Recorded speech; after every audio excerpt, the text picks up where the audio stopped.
अरे बाप रे। भाई ये तो माहौल दिखा था यार। हाँ रे, ये तो बड़का घर के लागतिया। जाए से पहले सोच ले बाबू, कहीं कुछ गड़बड़ ना हो जाए। मतलब लड़की भगवाइल बड़े कितना डराता रे। मोबाइल में लौटावे के बा। तो चलो चल। मोबाइल के बहाने आज भेंट हुई। घर में बड़ा खर्चा कोइले बा। केहू लौको तो नहीं खे। रुक ठुकत नहीं। केहू बा का घर में? खोली। सुनता नहीं। आ गई। हाँ हाँ।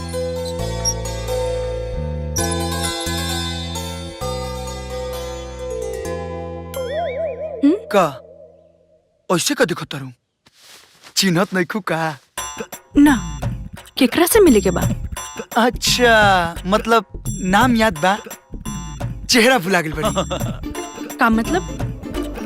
ओह, बहुत बढ़िया बा। घर के बाहर भड़कीली और घर के अंदर शर्मीली। आप ई सब का कहतानी? साफ साफ बताए आपके केकरा से मिले के बा? तारा से। अब देखो, ढेर नौटंकी मत करो। शहर से बाइक से हमके गाँव में आयल बनी जा। भर रास्ता दूर फाकत। फोन पे तो कहत रहो कि आ जाइए ना, अब आगे बन जा। तो ऐसे काहे करता रहूं? बंसी काका, देखा ई कौन लड़का हमसे बदतमीजी कर रहा था? तू हमरा के बदतमीजी। भाई हम चल बढ़िया भाई यहाँ से, चल यहाँ से निकल। अरे निकाल रे यहाँ से। भाई चल ना तो मरा जाइबे। बहुत बड़ घर के लड़की है। छोड़। ए भाई चल ना। बड़ घर के तो एकरा मतलब का? बेइज्जती करी। ए बेइज्जती के जब तक हम बदला ना ले तब तक हम इजे रहो। भाई बदला ले लिए, पर चल पहले। चल चल चल। सुन। हाँ ए गाँव में तोर कौन दोस्त रहनु? हाँ सुनील बाबा चल। हाँ चल, इनकरा के तना छोड़ब।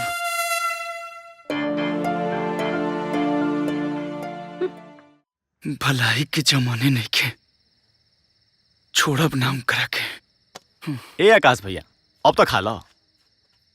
खाली रोटी खाई। अरे मार्केट में ओकरा के गुंडा से के बचौलस? होके वाला दरोगा जी। ओकर मोबाइल पहुंचावे शहर से गाँव में के आई? होके वाला दरोगा जी। और हमरा के अपना घरे बुला के इतना बड़का बेइज्जती कैलस। आई कहता हम खाई। जब तक वो हम अपमान के बदला न ले तब तक हम अपना मुंह में अन्न न डालब। होके वाला दरोगा जी, घमंड तब्बे न चूर करबा जब वो तोहरे सामने आई। तुमने तो यहाँ पे ईगो हट कर दिया। अभी फोन लगाते हैं।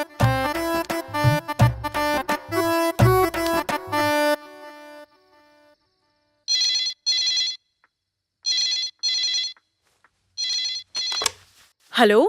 हाँ, गीता जी से बात करना है हमको। आकाश, हाँ तू तो घरे आवे वाला रहला, तो का भइल? हाँ, हाँ, हम तोरा घरे ना आयल रही। तू का भइला? हाँ, मतलब तू हमरा से ना मिलल रहू। कमाल करे तारा। हम कब मिलली तोरा से? ए, बहुत बड़ खिलाड़ी बिया। ये खेला कर दिया।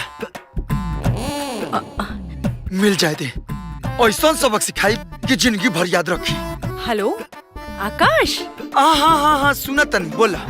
अच्छा, का तू सच में हमार घरे आयल रहला?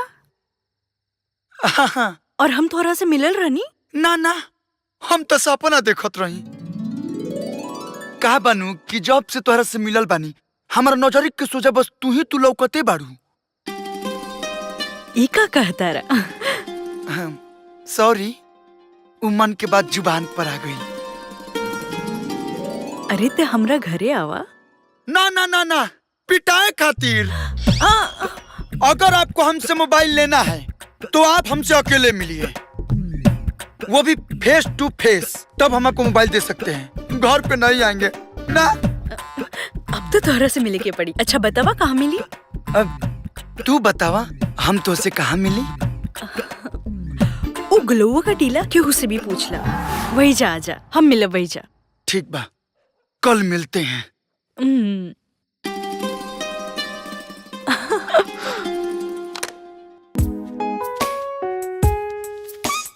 अरे गुलौआ के टीला तर तो हमनी को बुलौले रहे। जगहिया तो ये हा, लेकिन ऊ नहीं खेलौकत। लो आ गई। ना बॉडीगार्ड ना लठाई, अकेले आयल बिया। बुझाता आज मामला सेट हो जाए। तो जा चाप हाँ जाए नू जा। चल बेटा।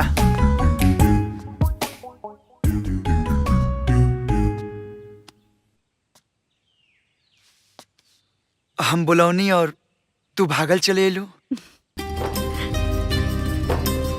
तुहरो के हमरा से पहली नजर में प्यार बा।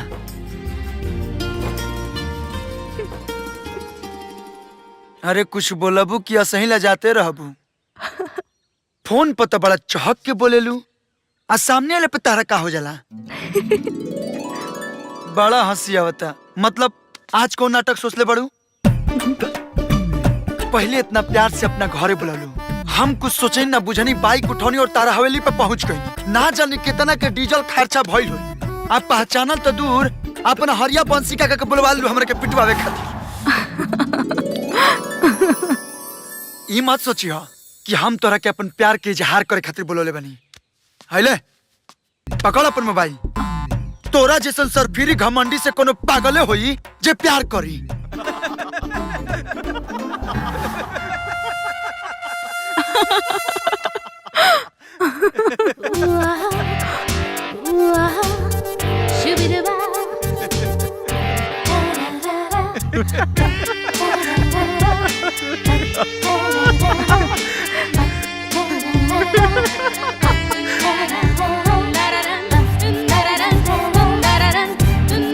अरे बुद्धू, ई हमार दीदी है, सीता दीदी।